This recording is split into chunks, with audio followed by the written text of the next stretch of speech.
Hello నమస్తే, welcome to reality check. ఆంధ్రప్రదేశ్లో తమ సమస్యల పరిష్కారం చేయాలి అంటూ అంగన్వాడీలు ఆందోళన చేస్తున్నారు. అంగన్వాడీలపైన ప్రభుత్వం ఎస్మా చట్టాన్ని ప్రయోగించింది. ఈరోజు లాస్ట్ డేట్. ఈ రోజు నుంచి విధులకు హాజరు కాకపోతే ఎస్మా ప్రయోగిస్తామంటూ ఆంధ్రప్రదేశ్ సర్కార్ చెప్తోంది. అదే సమయంలో ఆంధ్రప్రదేశ్లో టిక్కెట్ రాక ఆందోళన చెందుతున్న నాయకుల సంఖ్య కూడా పెరుగుతోంది. ఒక పక్క అంగన్వాడీల ఆందోళన, మరొక వైపు నాయకుల ఆందోళన టిక్కెట్ రాదని, టికెట్ ఇవ్వట్లేదని, అధినేతలు పట్టించుకోవట్లేదని. ఒక పక్క కేశినేని నాని, మరోపక్క వైఎస్ఆర్ కాంగ్రెస్ పార్టీలో మరికొంతమంది ఎమ్మెల్యేలు అధిష్టానం తీరు పట్ల తీవ్రమైన అసంతృప్తిగా ఉన్నారు. తమ భవిష్యత్తు కార్యాచరణ ఏంటో త్వరలోనే ప్రకటిస్తామంటున్నారు. కాపు రామచంద్రారెడ్డి వైఎస్ఆర్ కాంగ్రెస్ పార్టీకి గుడ్ బై చెప్పబోతున్నారు. తాను తన భార్య 2 నియోజకవర్గాల్లో పోటీ చేస్తామంటున్నారు. కేశినేని నాని తాను కూడా వచ్చే ఎన్నికల్లో ఏం చేయాలనే అంశంపై నిర్ణయం తీసుకుంటున్నాను. టీడీపీ వద్దనుకున్న తర్వాత నేను ఎందుకు టీడీపీలో కంటిన్యూ అవుతానంటూ కేశినేని నాని చెప్తున్నారు. ఈ పరిణామాలపై ఈరోజు రియాలిటీ చెక్లో డిబేట్ చూద్దాం. డిబేట్లో మనతో పాటు జాయిన్ అవుతున్నారు తెలుగుదేశం పార్టీ నుంచి ఆ పార్టీ నేత ఆనంద్ సాగర్ గారు, వైఎస్ఆర్ కాంగ్రెస్ పార్టీ నుంచి ఆ పార్టీ అధికార ప్రతినిధి కర్మూరి వెంకటరెడ్డి గారు, జనసేన పార్టీ నుంచి నక్కా రజనీ గారు, అలాగే పెంటపాటి పుల్లారావు గారు సీనియర్ పొలిటికల్ అనలిస్ట్ మనతో పాటు లైవ్లో జాయిన్ అవుతున్నారు. ముందుగా పుల్లారావు గారు, గుడ్ ఈవినింగ్. మీతో స్టార్ట్ చేస్తా.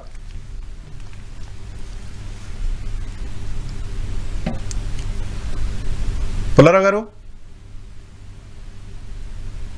యా, ఓకే, రైట్ సార్, మళ్ళీ తీసుకుంటాను. సాగర్ గారు నమస్తే అండి. నమస్కారం సార్. ఏంటి కేశినేని నాని గారు హడావుడి? ఏముంది సార్, మీకు ప్యానల్ ఉన్న పెద్దలకి నమస్కారం. ఈ ఎలక్షన్ సీజన్ లో వలస పక్షులు, గోడ మీద పిల్లులు, ఏదో చెరువులోకి తెప్పలుగా నీరు వచ్చి చేరినప్పుడు తప్పలు 10,000 వచ్చి చేరిన సుమతి అన్న చందంగా వస్తుంటారు పోతుంటారు. సరే, సీజనల్ పాలిటీషియన్స్ ఉంటారు అన్ని పార్టీల్లో.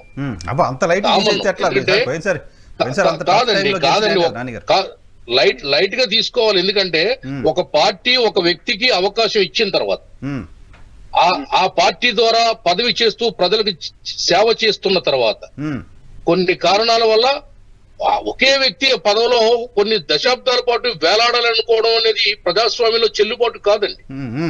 అందుకే పార్టీలు తప్పకుండా మార్పులు, చేర్పులు, నాయకత్వ మార్పులు, అభ్యర్థి మార్పులు సహజంగా జరుగుతాయి. ఇప్పుడు మా పార్టీకి ఎన్టీ రామారావు గారు అధ్యక్షులు, తర్వాత చంద్రబాబు నాయుడు గారు, తర్వాత ఇంకో అధ్యక్షులు వస్తారు, లోకేష్ గారు వస్తారు. ఇట్లా ఏ పార్టీకైనా పార్టీ పరంగా వ్యవస్థాగతంగా ఈ విధంగా ఉంటాయి. అభ్యర్థులు కూడా అంతే. కాబట్టి కేశినేని నాని గారు వెళ్ళిపోతే ఆయన కూడా తెలుగుదేశం కేడర్ వెళ్ళిపోతుందండి. లేకపోతే ఇంకొక పార్టీలోంచి నేత వచ్చేస్తే ఆ నేత కూడా కేడర్ రాదండి. పార్టీలో జరుగుతుంది కూడా అదే కదా, సేమా? మీది వాళ్ళ సేమా అట్లేనా? అది నేను ఆ పార్టీ గురించి నేను ఎట్లా మాట్లాడతానండి.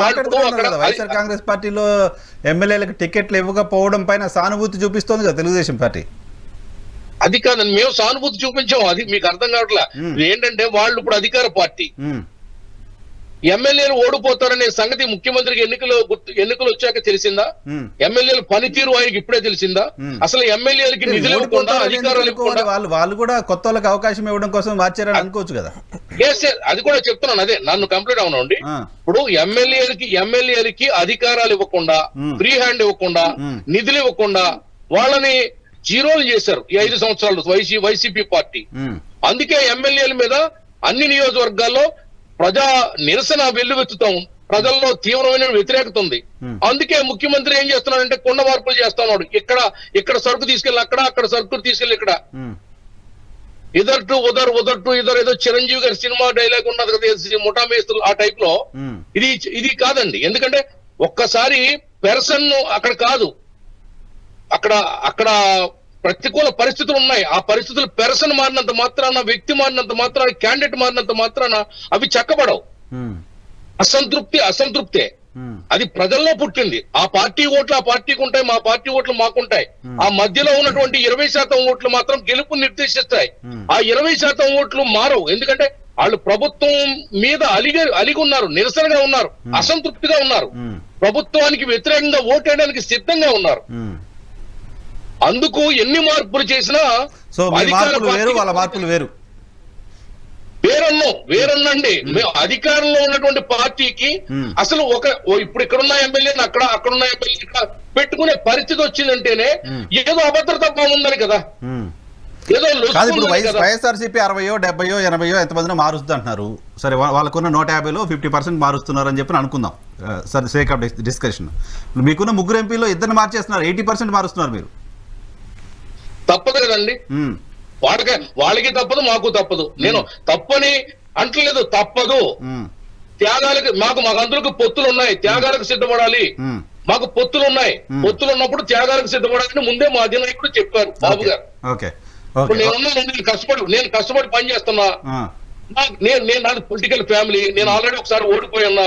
ఇప్పుడు నాకు ఇవ్వకపోయినా నేను బాధపడను. పార్టీ మీద అలగను. పార్టీ తల్లి అండి, తల్లి మీద అలగకూడదు కదా. తల్లి పాలు తాగి పెరిగినటువంటి కార్యకర్త తల్లి మీద అలిగితే, చెరువు మీద అలిగితే ఎవడ గొంతు ఎండిపోతుందండి అని అక్కడైనా ఇక్కడైనా పార్టీ మీద అలగడం కరెక్ట్ కాదు నా ఉద్దేశ ప్రకారం. Democratic country. ఒక నిమిషం రజనీ గారు నమస్తే. నమస్తే అండి. ఏంటి పార్టీల్లో ఈ అసంతృప్తులపైన మీ కామెంట్ ఏంటి? మీ పార్టీ ఇంకా టికెట్ అనౌన్స్ చేయలేదు కాబట్టి ప్రస్తుతానికి మీకు ఆ హెడేక్ లేదు, మీకు సిట్టింగ్ ఎమ్మెల్యేలు కూడా లేరు కాబట్టి మార్చే పరిస్థితి లేదు, ఆ హెడేక్ లేదు. ఏంటి తెలుగుదేశం పార్టీ వైఎస్ఆర్ కాంగ్రెస్ పార్టీలో జరుగుతున్న పరిణామాలపైన మీ కామెంట్? సార్, ముఖ్యంగా యువతరానికి అవకాశం ఇవ్వాలి. మళ్ళీ 1983 ఎలక్షన్స్ ఎన్టీ రామారావు గారు ఎలా తెచ్చారో వాళ్ళనే ఉంచాలి అనేసి టీడీపీ ఒక నిర్ణయం తీసుకుందనేసి వార్త అండి. ఎందుకంటే ఇక చంద్రబాబు గారు వయసు అయిపోతుంది, లోకేష్ బాబు గారితో కలిసి పని చేయగల సమర్థుల్ని ఎంచుకోవాలి. సపోజ్ బాగా పెద్దవాళ్ళు అనుకోండి, లోకేష్ బాబు గారు ఏ స్థాయిలో ఉన్నా సరే అక్కడ మర్యాద ఇవ్వాల్సి వస్తుంది. సపోజ్ యువతరం అనుకోండి, అన్న అనుకుంటా వెనకాల తిరుగుతారు, తర్వాత ఇద్దరి మధ్య ఒకే వ్యూస్ ఉంటాయి. సో వీటి అన్నిటికీ తగ్గట్టుగా యువతరాన్ని తీసుకొస్తే మళ్ళీ ఒక 30 ఏళ్ల పునాది వేసినట్టు ఉంటది అనేసి ఇప్పుడు ప్యానెల్లో ఉన్న టీడీపీ నాయకులైనా ఎప్పటి నుంచో ఉన్నోళ్ళండి. ఒక్కొక్కసారి అవసరాన్ని బట్టి త్యాగం చేయాల్సి వస్తే రాష్ట్ర అభివృద్ధి కోసం కేసినేని నాని లాంటి వాళ్ళు ఇన్నిసార్లు మనమే ఉన్నాం కదా, మనం వెనకాల ఉండి యువతరానికి ఒక అవకాశం ఇద్దామనే గొప్ప నిర్ణయాలు తీసుకోవాలండి. ఎందుకంటే ఎల్లకాలం ఒకళ్లే పాలించడం అంటే ఇక పాలకులు తప్ప పాలితులు అందరూ ఇక మేము పాలేరు పనే చేస్తున్నాం అనే ఒక వ్యవహార శైలికి వచ్చేస్తారు. కాబట్టి యువతరానికి అవకాశం ఇవ్వాలి. సో రానున్న కొన్ని పెను మార్పుల్లో కొంతమంది బాధపడచ్చు, కొంతమంది బాధపడే వాళ్ళని బుజ్జగించడంలో ఎమ్మెల్సీలు ఇస్తారనో, లేకపోతే మన జగన్మోహన్ రెడ్డి గారు అందరినీ బుజ్జగించి సలహాదారులుగా పెట్టారు, కార్పొరేషన్ చైర్మన్లుగా పెట్టారు, కొత్త శాఖలు సృష్టించారు. ఆ బోర్డులు వాటి సంబంధించిన పేమెంట్ తప్ప వ్యవస్థ ఏమి నడిచినా నడవపోయినా ఒక గన్మెన్ ఒక క్యాడర్ ఇచ్చేసారండి, ప్రోటోకాల్ క్యాడర్. అంటే ఈక్వల్ టు ఎమ్మెల్యే క్యాడర్ లాంటిది కొన్ని. అంటే వాళ్ళని ఏదో ఒక రకంగా ఇది కాకపోతే ఇంకొకటి కాకపోతే ఇంకొకటి, ఢిల్లీలో ఏమైనా పోస్టులు ఉన్నాయో దాంట్లోకి వెళ్ళండి. సో ఈ రకంగా బుజ్జగింపుల పర్వం అనేది ఈసారి ఎలక్షన్స్ లో ఎక్కువ జరుగుతుందండి. ఎందుకంటే టీడీపీ జనసేన కలవడం వల్ల జనసేన అభ్యర్థులు కొంతమంది త్యాగం చేయాలా, టీడీపీ అభ్యర్థుల్ని కొంతమందిని బుజ్జగించాలా, వీటి అన్నిటికంటే మించి యువతరాన్ని ఎక్కువ స్వాగతించాలనేసి అధినాయకులను తీసుకున్న నిర్ణయానికి కొంతమంది పెద్దవాళ్ళు ఆ నిర్ణయాన్ని యాక్సెప్ట్ కంపల్సరీ చేయాల్సినటువంటి పరిస్థితి. యువతరం రావాలి అంటే ఇప్పుడు ముఖ్యమంత్రిగా చంద్రబాబు నాయుడు గారు 3 సార్లు చేశారు, 7 సార్లు ఎమ్మెల్యే గెలిచారు. ఆయన బదులు ఇప్పుడు పవన్ కళ్యాణ్ గారు నెక్స్ట్ జనరేషనా? So next generation Lokesh garu ఉన్నారు, పవన్ కళ్యాణ్ గారు ఉన్నారు. సార్ ఒక పెద్దవాళ్ళు అనేది సలహా సూచనలు ఇస్తారండి. ఈసారి రాజధాని డెవలప్మెంట్ అనేది ఎలా ఉంటుంది, అదే రకంగా ముఖ్యమంత్రి పదవి అనే నిర్ణయం టక్కుమని ఒక మాట లోకేష్ బాబు గారు చెప్పినంత తేలిక కాదండి. దాని పర్యవసానం చాలా ఎఫెక్ట్ అయింది రాష్ట్ర ప్రజల మీద. అటువంటి నిర్ణయాలు తీసుకునేటప్పుడు ఆచితూచి తీసుకోవాలి.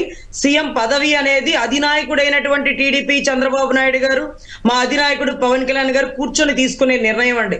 సో ఎవరు తీసుకుంటారు, ఎవరు యువతరాన్ని స్వాగతిస్తారు అనేది ఎలక్షన్స్ తర్వాత, ఓటింగ్ తర్వాత, సీట్ల తర్వాత నిర్ధారించుకోవాల్సినటువంటి పర్వం. ఎవరికి ఇస్తారు అది సరే. ఆ టాపిక్ మీరు ఎలా చెప్పారు కాబట్టి అదేమన్నా మీకు ఇబ్బంది కలిగిస్తుందా?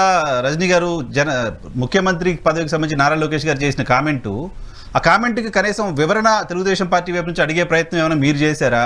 మీ నాయకుడు వివరణ ఇస్తారంటూ జోగయ్య గారు ఏదో లేఖ రాశారు, ఆ వివరణ ఎప్పుడు ఉంటుంది సార్? ఈ వివరణ కంటే మేము జన సైనికులందరూ చాలా వరకు బాధపడినటువంటి తరుణం అయితే ఉందండి. ఎందుకంటే మా అందరికి బాగా గుర్తు, రాజమండ్రి సెంట్రల్ జైలు దగ్గర పవన్ కళ్యాణ్ గారు, లోకేష్ బాబు గారు వాళ్ళ నాన్నగారు జైల్లో ఉన్నప్పుడు మీటింగ్ కండక్ట్ చేసినప్పుడు సీఎం అనేది పర్వం ఎవరు అంటే అది పవన్ అన్నయ్య, చంద్రబాబు గారు కూర్చొని తీసుకోవాల్సిన నిర్ణయం అని చెప్పగలిగారు. మరి చంద్రబాబు గారు బయటికి రాగానే లోకేష్ గారు సీఎం అంటే టక్కుమని ఒక్క సెకండ్ కూడా గుక్క తిప్పుకోకుండా చంద్రబాబు గారు సీఎం దాంట్లో ఆలోచించాల్సిందేంటి? పవన్ కళ్యాణ్ గారు కూడా అదే మాట చెప్పారు కదా, సమర్థవంతమైన నాయకుడు ఉండాలని అనేసారు. ఆ మాట చంద్రబాబు గారు పవన్ కళ్యాణ్ గారు ఎందుకు చెప్పలేదు అంటే తెలుసు ఎంతో మంది మనోభావాలు దాని మీద ఆధారపడి ఉన్నాయని. అవన్నీ ఇప్పుడు కాదు మాట్లాడుకోవాల్సింది, ఎలక్షన్ తర్వాత, ఓటింగ్ తర్వాత, సీట్లను బట్టి, దాని తర్వాత నిర్ణయించేది వాళ్ళిద్దరు, ఇతను కాదు. ఇతను కాదండి. ఇతనికి ఎంతవరకు సంబంధము అంటే పార్టీలో అచ్చెన్నాయుడు ఎలాగో, లేకపోతే ఇంకొక రామ్మోహన్ నాయుడు గారు ఎలాగో, లోకేష్ నాయుడు గారు కూడా అంతేనేమో బహుశా. మాకు తెలిసి చంద్రబాబు గారు, మాకు తెలిసి పవన్ కళ్యాణ్ గారు, వీళ్ళిద్దరూ తీసుకోవాల్సిన నిర్ణయం. తీసుకోవాల్సిన నిర్ణయం మరి ఈయన ఎందుకు చెప్పారు సార్? ఇంటర్వ్యూలో అడిగారు, చెప్పారు. ఇప్పుడు నన్ను అడగండి, నేను ఎవరు ముఖ్యమంత్రి అని మీరు నన్ను అడగండి, చెప్పండి ఎవరు ముఖ్యమంత్రి ముఖ్యమంత్రి అవ్వాలో మేము కోరుకుంటాం. ప్యానెల్లో కోరుకుంటామని చెప్పడం వేరు, నిర్ణయం తీసుకున్నామని చెప్పడం వేరు. సరే, నిర్ణయాలు తీసుకోవడానికి ఎవరు సార్? ఆయన తీసుకున్నామని కదా లోకేష్ గారు చెప్పింది. సార్, నిర్ణయం తీసుకోవడానికి ఎవరు? చంద్రబాబు గారి కొడుకా, లేకపోతే పార్టీకి ఒక కీలక అధ్యక్షుడా? పార్టీ జాతీయ ప్రధాన కార్యదర్శి, పార్టీ కోసం, మీ కూటమి కోసం పాదయాత్ర చేసిన వ్యక్తి. అథారిటీ ఉంటుందండి ప్రధాన కార్యదర్శికి, ఎంతవరకు అథారిటీ ఉంటుంది? డెఫినెట్ గా ప్రెసిడెంట్ తర్వాత ప్రధాన కార్యదర్శి మేజర్ రోల్ ఉంటుంది సార్. మా అధినాయకుడు మేము 10 సార్లు అడిగినప్పుడు మీరు పని చేయండి, సీట్లని కాదు, ఓటింగ్ ని పెంచండి, భారీ మెజారిటీ తీసుకురండి, అది నేను చంద్రబాబు గారు కూర్చొని తీసుకునే నిర్ణయం అని చెప్పారు. చంద్రబాబు గారిని కూడా అడిగితే అదే చెప్పారు, ముఖ్యమంత్రి పదవి ఇప్పుడు కాదు ఆలోచించాల్సింది. చంద్రబాబు నాయుడు గారి మాటలకు, పవన్ కళ్యాణ్ గారి ఆలోచనలకు భిన్నంగా నారా లోకేష్ గారు స్పందించినప్పుడు వివరణ, ఇది నేను ఈ సందర్భంలో అన్నాననే మాట ఆయన చెప్పడం కానీ, లేకపోతే మీ వైపు నుంచి రావడం కానీ రావాలి కదా. ఇన్ని రోజులు గడిచినా ఎందుకు రావట్లేదు అనేది పాయింట్. సరే, సీట్లు ఇచ్చేటప్పుడు అన్ని వివరణలు ఇస్తారండి, కొంచెం వివరణ ఓపిక పడితే అన్ని సమాధానాలు అప్పుడే వస్తాయని. నాకేం తొందర లేదు కానీ మీ పార్టీలో ఇబ్బందులు పడుతున్న, అన్రెస్ట్ లో ఉన్న నాయకులకి డెఫినెట్ గా అటువంటి ఆన్సర్ కావాలి కదా. అవును సార్, కాపు సంఘాలు, కాపు నేతలు ఆన్సర్ కోసమే వెయిట్ చేస్తున్నాయి, కానీ అధినాయకుడు సమయం, సందర్భం కోసం ఎదురు చూస్తున్నాడు, వీటన్నిటికీ వివరణ ఇస్తాడు. ఓకే, రైట్ అండి. వెంకటరెడ్డి గారు నమస్తే, వెల్కమ్ టు ఈహా.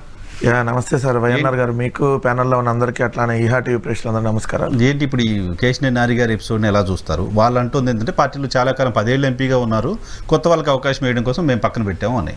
మీరేమో అసంతృప్తులు ఉన్నారు కాబట్టి ఇక్కడ గెలవలేరు కాబట్టి అక్కడికి పంపిస్తున్నారు, అక్కడ గెలవలేరు కాబట్టి ఇక్కడ తీసుకొస్తున్నారు అనేది వైసీపీ చేస్తున్న పని అనేది ఆ రెండు పార్టీలు చెప్తున్న మాట. ఒకటేంటంటే తెలుగుదేశం పార్టీలో అది అంతర్గత వ్యవహారం, వాళ్ళు ఎవరికి సీట్ ఇచ్చుకుంటారు ఏంటి అనేది వాళ్ళకి సంబంధించిన అంశం. కేశినేని నాని గారికి ఇస్తారా, చిన్నీకి ఇస్తారా, లేదంటే పొత్తులో భాగంగా మొన్న ఒక లిస్ట్ వచ్చారు 8 సీట్లు ఏదో బీజేపీకి, దాంట్లో విజయవాడ పేరు కూడా ఉన్నట్టుంది నేను చూస్తున్నట్టు. విజయవాడ, రాజమండ్రి, విశాఖ ఏదో లిస్ట్ వచ్చింది. ఇప్పుడు దాకా చిన్నీకి ఇస్తానని చెప్పారన్నట్టుగా వస్తుంది. రేపొద్దున నాని లేడు, చిన్ని లేడు, బీజేపీకి ఇస్తారనేది వాళ్ళకి సంబంధించినటువంటి అంశం. కానీ ఒకటి స్పష్టంగా ఏంటంటే కేశినేని నాని గారు కుటుంబంలోనే ఇంకో వ్యక్తిని తీసుకుని వచ్చి ప్రోత్సహిస్తున్నారు, నా కుటుంబంలోనే రాజకీయంగా ఇంకోళ్ళని తీసుకుని వచ్చి నాకు ప్రత్యర్థిగా పెడుతున్నారు, ఇది సరైనటువంటి పద్ధతి కాదు అని చెప్పి స్వయాన కేశినేని నానియే అనేక సందర్భాల్లో మీడియా ముందే వెల్లడించినటువంటి సందర్భం. అందుకని కొన్ని రోజులు ఆయన దూరంగా ఉన్నారు, కొన్ని రకరకాలుగా సోషల్ మీడియాలో కూడా ఆయన పోస్టులు పెట్టి ఇట్లా చేశారు, ఈ విధంగా చేస్తా ఉన్నారని చెప్పాడు. నిన్నగాక మొన్న కూడా తిరువూరులో జరిగినటువంటి దాంట్లో బాహాబాగా ఇద్దరు కొట్టుకోవడం జరిగింది. తిరువూరు ఎవరో ఇన్ఛార్జిగా పెడితే ఆయన కూడా వీళ్ళు బండబూతులు తిట్టి అసలు నీకు ఆర్గనైజ్ చేయడం చేత కాదని చెప్పి కేశినేని నాని గారు మాట్లాడటం. తర్వాత చంద్రబాబు నాయుడు గారు పిలిపించి మాట్లాడితే బాగుండేది, లేదంటే లోకేష్ అన్న పిలిపించి మాట్లాడితే బాగుండేది. కానీ ఇది ప్రోత్సహిస్తుందే లోకేష్ అని ఈయన ఆరోపిస్తున్నాడు కేశినేని నాని గారు. అది నాకు తెలియదు, ఎందుకంటే తెలుగుదేశం ప్రతినిధిగా ఆనంద్ సాగర్ గారు చెప్పాలి. సో లోకేష్ ఒక వర్గాన్ని ప్రోత్సహించి ఇట్లా మా బ్రదర్ని ఎంకరేజ్ చేస్తా ఉన్నాడు, ఇది కరెక్ట్ అయిన పద్ధతి కాదు అని ఆయన 2 సార్లు వైసీపీ గాల్లో కూడా ఎంపీగా గెలిచినటువంటి వ్యక్తి కాబట్టి అదొక యాక్సెప్ట్. ఇప్పుడు ఆనంద్ సాగర్ గారు మాట్లాడినటువంటి భాష తెలుగుదేశం వాళ్ళు ఇప్పుడు ఆయన చెప్పిన వర్షంలో తెలుగుదేశం వాళ్ళు ఎవరు మాట్లాడట్లా. ఎందుకంటే వైసీపీలో అభ్యర్థులు మారిస్తేనేమో వైసీపీలో ఓడిపోతారని ఇటు మారుస్తున్నారు, అటు ట్రాన్స్ఫర్లు చేస్తున్నారని మిగిలిన తెలుగుదేశం నుంచి వచ్చే నాయకులు ఈవెన్ చంద్రబాబు నుంచి అందరూ మాట్లాడుతున్నారు. మరి మీరెందుకు సిట్టింగ్ ఎంపీని 2 సార్లు గెలిచినటువంటి కేశినేని నాని గారిని ఎందుకు మార్చి వాళ్ళ బ్రదర్కి ఇస్తున్నారంటే మన తెలుగుదేశం నుంచి సమాధానం లేదు. ఇంకోటి స్పష్టంగా నేను అడగదలుచుకుంది ఏంటంటే, మీరు గెలిచినటువంటి 3 ఎంపీలు మీకు గెలిస్తే ఒక రామ్మోహన్ నాయుడు తప్పించి మిగిలిన 2 ఎంపీలు అసలు ఈవెన్ మీ లోకేష్ పాదయాత్రలో కూడా పార్టిసిపేట్ చేయలేదు. గల్లా జయదేవ్ అండ్ కేశినేని నాని. గల్లా జయదేవ్ గారు అయితే నాకు తెలుసు అసలు రాజకీయాలకే దూరంగా ఉంటానని అన్నాడు. ఇప్పుడు అంటే మరి మీరు నిజంగా గెలిచేటటువంటి అవకాశాలు ఉంటే అదే కేసినేని నానికి మీరు సీట్ ఇచ్చేవాళ్ళు కదా అని మేము కూడా అనొచ్చు. లేదు మరి గల్లా జయదేవ్ గారు మరోసారి మూడోసారి ఎంపీ అయ్యేవాడు కదా, రెండోసారి గల్లా మూడోసారి కూడా మళ్ళీ ఎంపీ అయ్యేవాడు కదా, మరి గెలిచేటటువంటి అవకాశం ఉంటే ఎందుకు పోటీ చేయట్లేదని కూడా మేము కూడా అవతలాన్ని క్వశ్చన్ చేయడానికి ఉంటుంది. ఇందాక జనసేన ప్రతినిధి రజనీ గారు యూత్ని ఎంకరేజ్ చేస్తాం తెలుగుదేశం పార్టీ అంటే నాకు ఆశ్చర్యం కలిగింది. నారా లోకేష్ గారితో పాటు ట్రావెల్ అయ్యే టీం కోసం వాళ్ళు చూస్తున్నారు. కేసినేని నాని గారు యూత్, కేసినేని చిన్ని యూత్, వాళ్ళిద్దరు యూత్ కాదు కదా, ఇద్దరు ఒకటే 57-60 సంవత్సరాలు ఉంటాయి ఇద్దరికి ఆల్మోస్ట్ గా, ఒక సంవత్సరం అటు ఇటుగా. పొలిటికల్ సీనియర్ గా 10 ఏళ్ళు ఎంపీ, పొలిటికల్ సీనియర్ కదా. పొలిటికల్ సీనియర్ కాదని పొలిటికల్ జూనియర్ ని ఎంకరేజ్ చేస్తున్నాడు దాంట్లో భాగంగా. అది కాదు కదా దానికి అర్థం.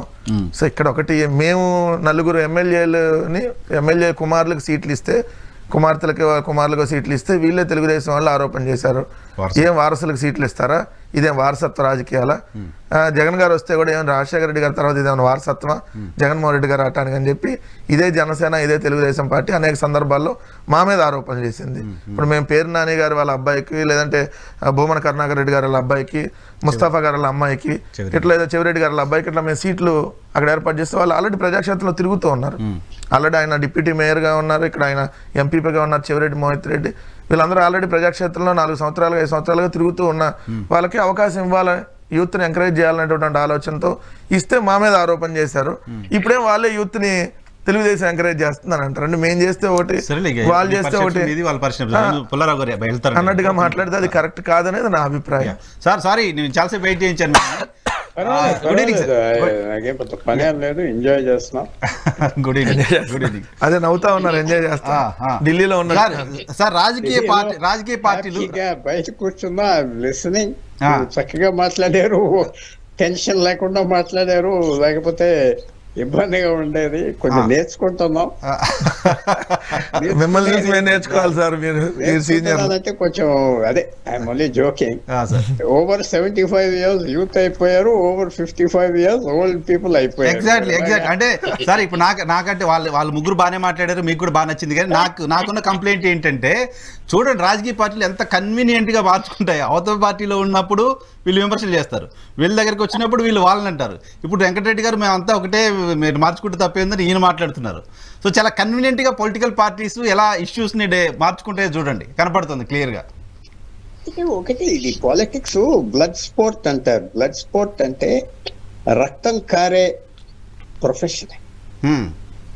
ఈ ఎక్కువ రక్తం అంటే ఇది ఫినిష్, కెరియర్స్ ఫినిష్ అయిపోతాయి, లైఫ్ ఫినిష్ అయిపోతాయి, ప్రాపర్టీస్ ఫినిష్ అయిపోతాయి. పాలిటిక్స్ చాలా చాలా వైలెంట్ స్పోర్ట్, కానీ కనపడదు, అలా కనపడదు. ఇది కిక్ బాక్సింగ్ అంటే వైలెంట్ స్పోర్ట్. దీనికి విక్టిమ్స్ కాదు, సర్వైవర్స్ ఎవరు ఉండరు సాధారణంగా, మనం చూస్తున్నాం కదా. పాలిటిక్స్ దాని తీరు అది. ఆఖరిలో చాలా పెద్ద వ్యక్తి అన్నాడు, all politics ends in failure. అంటే అంతా రాజకీయం ఆఖరికి ఫెయిల్ అయిపోతారు. మీరు ఈ మధ్య కాలంలో ఒక ఆర్టికల్ రాశారు తెలంగాణ ముఖ్యమంత్రి గారి గురించి, నాకు గుర్తుంది. రిజల్ట్ కంటే ముందే రాశారు.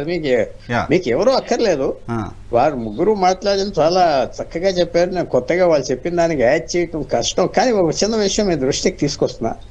మన దేశంలో famous prime minister Rajiv Gandhi, తర్వాత పివి నరసింహారావు, దేవేగౌడ, వాజ్పేయి, గుజరాత్, అందరూ ఓడిపోయారు కదమ్మా. వాళ్ళు ఓడిపోయాక డిస్గ్రేస్ లో వెళ్ళిపోయారు కదా. అంటే మన మిత్రులు ఒప్పుకోపోవచ్చు. డిస్గ్రేస్ అంటే వాళ్ళు మళ్ళీ అడ్రస్ లేకుండా పోయారు కదా. నేను దగ్గర చూసాను కాబట్టి చెప్తున్నా. వాజ్పేయి గారి స్థితి ఏమిటి పదవి పోయాక. సరే, మన్మోహన్ చాలా హ్యాపీగా ఉన్నాడు, మన్మోహన్ సింగ్ గారు, అది వేరు. రాజీవ్ గాంధీ కెరీర్ అయిపోయింది, అసాసినేట్ అయిపోయాడు. పివి నరసింహారావు గారు జైలుకి వెళ్ళే పరిస్థితి, ఎంత నాశనం పరిస్థితిలో చచ్చిపోయాడు ఆయన మనందరికి తెలుసు. So all politics ends in failure. ఎవరైనా ఎల్లకాలం సింహాసనం మీద కూర్చుని ఆఖరి వరకు అనుకుంటే ఆ వ్యక్తి అన్న మాట ఏమిటంటే, all politics ends in failure except when they are suddenly cut off. చెప్పబెట్టు సడన్లీ అంటే ఒక వ్యక్తి నేను రిజైన్ చేసి వెళ్ళిపోతున్నా, నాకు ఈ పదవి ఇంకా విసుకొచ్చేసింది, లేకపోతే అసాసినేషన్ మరణించడం సడన్ గా, అప్పుడు మనకి ఇప్పుడు ఆ గుర్తు అలా ఉంటుంది. రాజశేఖర రెడ్డి గారు చచ్చిపోయినప్పుడు ఒక ముఖ్యమంత్రిగా మన మైండ్ లో ఉండిపోయింది. అవును అంతే కదా, అవును ఆయన ముఖ్యమంత్రిగా మరణించాడు. సో ఇది మనమేమి పాపం వీళ్ళకి పదవులు వచ్చినాయి 10 సంవత్సరాలు. నేను ఈ పదవులు మరి నేను అన్న మాటకి వాళ్ళు ముగ్గురికి కోపం వచ్చేస్తుంది. వాట్ హావ్ దే కాంట్రిబ్యూటెడ్ అని కూడా నేను అడుగుతాను. What have they contributed frank గా అడుగుతాం. అదే నేను ఇది చేసానండి, అది చేసానండి, ఇది చేసానన్నా సరే ఒప్పుకుంటా. సో అది హిస్టరీ బుక్స్ ఇది తప్పదు. ఈవేళ 541 మంది 42 మంది ఎంపీలు ఉన్నారు. యావరేజ్ మీద వీళ్ళలో తిరిగి వచ్చేది 30% వస్తాయి. అంటే 100కి 70 మంది వాళ్ళ టికెట్లు ఇవ్వకపోవచ్చు, డిఫీట్ అయిపోవచ్చు, ఫెయిల్ అయిపోవచ్చు, ఓడిపోవచ్చు, ఏదైనా తిరిగి 530లో వచ్చే 540లో వచ్చేది దాదాపు 175, మాక్సిమం 200 మంది. ఎమ్మెల్యేలు కూడా 175 మంది ఉన్నారు. మీరు ఎలక్షన్ అవ్వాక కూర్చుంటే చెప్తా. ఈ 175లో 40 మంది తిరిగి వస్తారు. ఎవరు వస్తారు, ఏ పార్టీ వస్తారు నేను చెప్పట్లేదు. అది యావరేజ్ గా కొంతమందికి టికెట్లు ఎవరు ఓడిపోతారు, ఏవో అవుతాయి. ఇది మార్పు అనేది మన దేశంలో ఇది రూటీన్. గాంధీ గారు గుడ్ మ్యాన్ 2 సార్లు గెలిచాడు, లేకపోతే ఇంకోలేరు. ఇది బ్లడ్ స్పోర్ట్ అంటే ఎక్కడ ఆగం. మన దేశంలో ఇంకా కొద్దిగా నయం.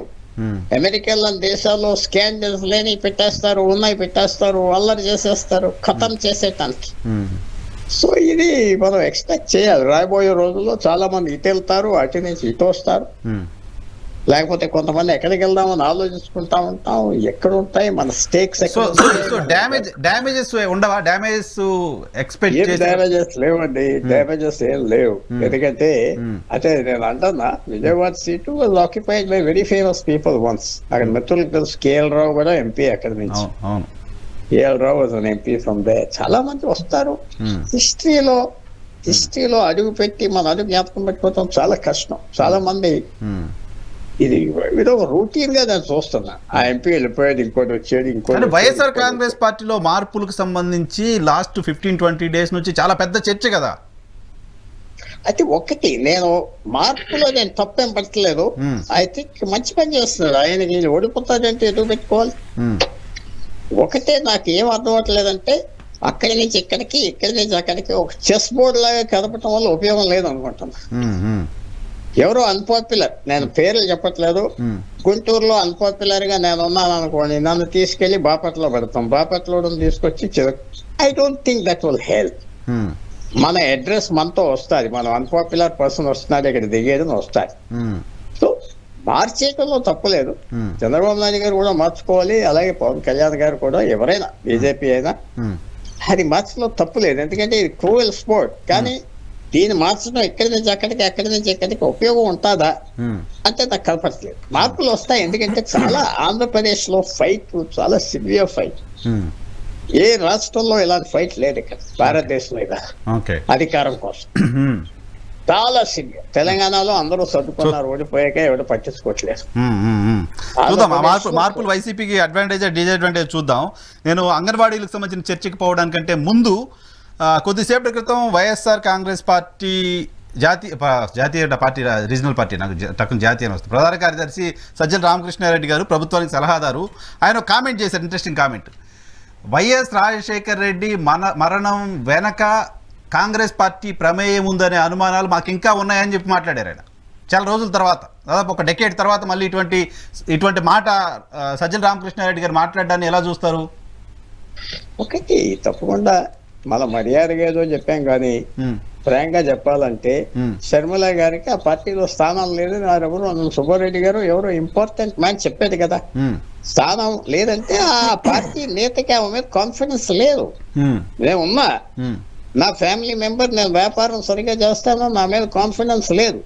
నేను మిగతా బాగా చేయొచ్చు, నా చేతిలో వ్యాపారం పెడితే అన్ని పాస్ చేస్తాను, నాకు ఇవ్వలేదు.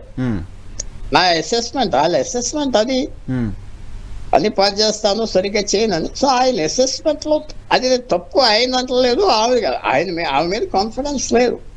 కాన్ఫిడెన్స్ ఎందుకు లేదండి? అక్క చెల్లి అది ఏది లేదు, కాన్ఫిడెన్స్ లేదు. లేకపోతే 2014లో అడ్జస్ట్ చేయడం, 2019లో చేయలేదు. కాదు కాన్ఫిడెన్స్ కాదు కాదు రాజశేఖర రెడ్డి గారి హత్య వెనక కాంగ్రెస్ హస్తం ఉందనే మాట ఇప్పుడు తీసుకురావడం వెనక కేవలం షర్మిల గారు కాంగ్రెస్ పార్టీలో చేరడమేనా, వేరే ఇంకేమైనా రీజన్ ఉందా? లింక్ సో ఎంతవరకు అది ఉన్నది కదా. ఆ? కానీ ఆయన పెద్ద పొరపాటు చేస్తున్నాడు అనుకుంటున్నాను సజ్జల్ గారు. ఐ ఆల్సో నో హేమ్, ఆయన కూడా జర్నలిస్టే కదా. ఆయన పెద్ద అంత ఊపు వచ్చేస్తుందా ఆ వల్ల అంటే చాలా మంది ఎస్ నో అంటున్నారు. అంత ఇంపార్టెన్స్ ఇవ్వాలా, కొంచెం ఇగ్నోర్ చేస్తే బాగుంటుందా, క్యాజువల్ గా తీసుకుంటే బాగుంటుందా, అది నేను అనుకుంటున్నా. వాళ్ళు ఇంకో రకంగా అనుకోవచ్చు లోపల ఏమున్నదో. బట్ అది రాజశేఖర రెడ్డి గారు వెనకాల కాంగ్రెస్ పార్టీ ఉన్నది చెప్పటం టైమింగ్ కి నేనేం తప్పచ్చు. ఇష్టం వచ్చినప్పుడు చెప్పుకుంటారు, దానికి అది అవసరం వచ్చినప్పుడు చెప్పుకుంటారు. అది లింక్ కనుక ఉండినట్టయితే షర్మిలతో అది మేబీ ఇట్స్ నాట్ కరెక్ట్. ఆమెకు ఓవర్ ఇంపార్టెన్స్ ఇస్తున్నారు కదా లింక్ ఉంటే ఆ టైమింగ్ లో మీరు అన్నట్టుగా. అందువల్ల అది కొంచెం ఎక్సైట్మెంట్ చూపెడతాం తప్పేమో, పెద్ద లెక్క లేకుండా క్యాజువల్ గా ఉండటం బెటర్ ఏమో. క్యాజువల్ గా కన్సిడరేషన్ ఇవ్వకపోతే బెటర్ ఏమో కదా అది. సో ఎలాగైనా ఎలక్షన్ వచ్చి 90 రోజుల్లో కొంతమంది కరెక్ట్ స్టెప్స్ తీసుకుంటారు, కొంతమంది తప్పు స్టెప్స్ తీసుకుంటారు. మనకి తప్పదు. ఈ మే 15వ తారీఖు అన్ని తేలిపోతాయి. మే 1కో ఎప్పటికో ఇవాళ అన్ని చూసి కొన్ని కరెక్ట్ స్టెప్స్, కొన్ని తప్పు స్టెప్స్, కొన్ని తర్వాత మనం అనలైజ్ చేసుకోవచ్చు.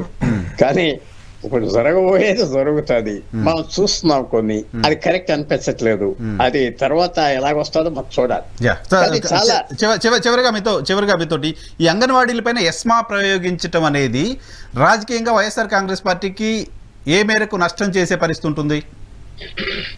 ఒకటి మనకి రాజకీయంగా ఇప్పుడు కండెమ్ చేయొచ్చు, అయ్యో అది వాడారు, అది వాడకూడదు అని, అది టైమింగ్ కూడా కరెక్ట్ కాదని. కానీ మనం నేర్పాం కదా, ఈ టైంలో గొడవ పెట్టండి అని ఎలక్షన్ మందులో వీళ్ళందరికి నేర్పాం కదా. ఇవాళ నుంచి కాదు కదా, 5-10 సంవత్సరాల నుంచి నేర్పాం. వాళ్ళు స్ట్రైక్ మీద వెళ్ళారు, ఇంకా మంది వెళ్తారు.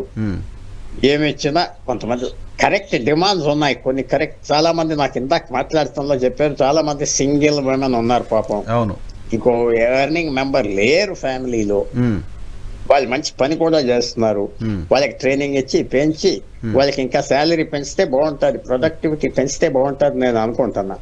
వాళ్ళకి ఇంకా వాళ్ళు ఎందుకంటే చాలా కమిటెడ్ వర్క్ ఫోర్స్. ఆ ఉమెన్ అంతా అబ్సెంటిజం లేదు, చాలా కమిట్మెంట్ గా 90% చేస్తున్నారు. సో తప్పలేదు గవర్నమెంట్. నేను ఆ మాట అంటున్నానంటే ఎందుకంటే ఎసెన్షియల్ సర్వీసెస్ గా స్ట్రైక్ అయితే తప్పవు. ఎవరైనా గవర్నమెంట్ శాలరీ తీసుకుంటున్నారంటే, వాళ్ళు స్ట్రైక్ చేస్తున్నారంటే ఇంపాక్ట్ వస్తుంది కాబట్టి చేస్తారు. కానీ ఎలక్షన్ సీజన్ లో వాళ్ళు అడ్వాంటేజ్ తీసుకుంటున్నారు. వాళ్ళు అడిగిన పని అవుతారు. జగన్మోహన్ రెడ్డి గారు ఏమోనని చెప్పినా ఆగదు, ప్రెషర్ వచ్చేస్తారు. 1,00,000 మంది ఉమెన్ ఎంతో మంది ఉన్నారు అనుకుంటారు నంబరు. సో ఇది చిన్న విషయం కాదు, చాలా అల్లరి అయిపోతుంది. వాళ్ళని సాటిస్ఫై చేయాలి. ట్యాక్ట్ఫుల్ గా మొదలే చేస్తే అయిపోదు. ఆఖరి నిమిషం వరకు ఆగటం తప్పకుండా గవర్నమెంట్ ఈ విషయంలో ఎంబారెస్మెంట్ వస్తుంది.